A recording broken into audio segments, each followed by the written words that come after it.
Getting ready for another big night of high school football and another night of the Blitz here at Fox 17. Once again, some games are starting early, including Brett's game at Grand Rapids Christian. So just Jason Hutton right now checking in with a closer look of the game of the week. Jason. That's right. We've got Muskegon hosting Mona Shores here at Hackley Stadium. And, you know, this facility has long been one of the best places to see high school football in the state of Michigan. But tonight it gets even better. The renovations are complete to Hackley Stadium. They've got a beautiful brick wall that goes all the way around the field and the crown jewel field turf.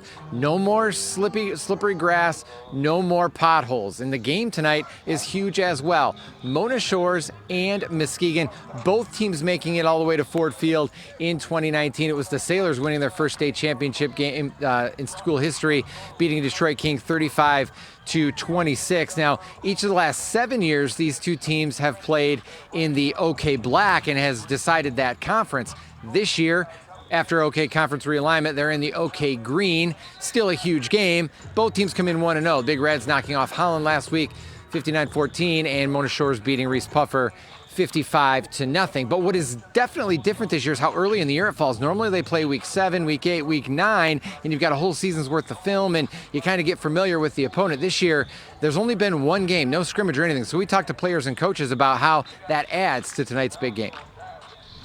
A lot of times, if we play week 8, we have a lot more stuff and we have a lot more film to digest. You kind of find out teams' identities a little bit, like if it's 3rd and 1, they like this play to this guy. You really don't have that, so it's very, yes, we have game 1, but you don't have a scrimmage. Second game, you know, we're still getting into things, but I feel like we're sharper than the beginning of the point of last year, just because of the fact that, you know, we didn't have the beginning week, so we were ready to come back and play harder than we would like if a traditional season. So I just think right now I think we're really sharp. In the back of our minds, both of us, I mean, are going to say, well, we've been kind of preparing for you since, you know, last time you beat us. You know what I mean? You start watching film, you start breaking things down, and then when that week comes, you're ready to kind of put in the things that you knew you did well, you didn't do so well. So we know each other really well. They hype it up a lot every year, so it's always going to be a big game. By they, you mean like me, the media? Our fans, crowd, they always hype the game up. Do you think it'll be different with a smaller crowd? Normally these games are like huge crowds. Yeah, it's probably, the energy is going to be a lot lower, I feel like, but it's another game.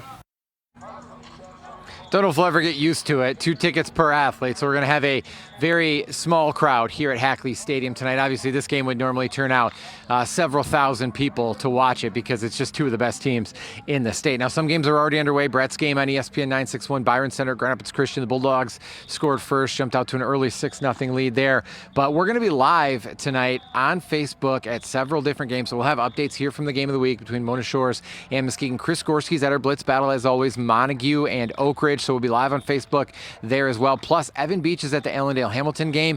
We'll be bumping in for live hits on Facebook there as well as Zach Herrick at the Rockford-Caledonia game in the OK Red. And then, of course, we've got half an hour of the Blitz starting at 10:45. But for now, we're going to send it back to the studio.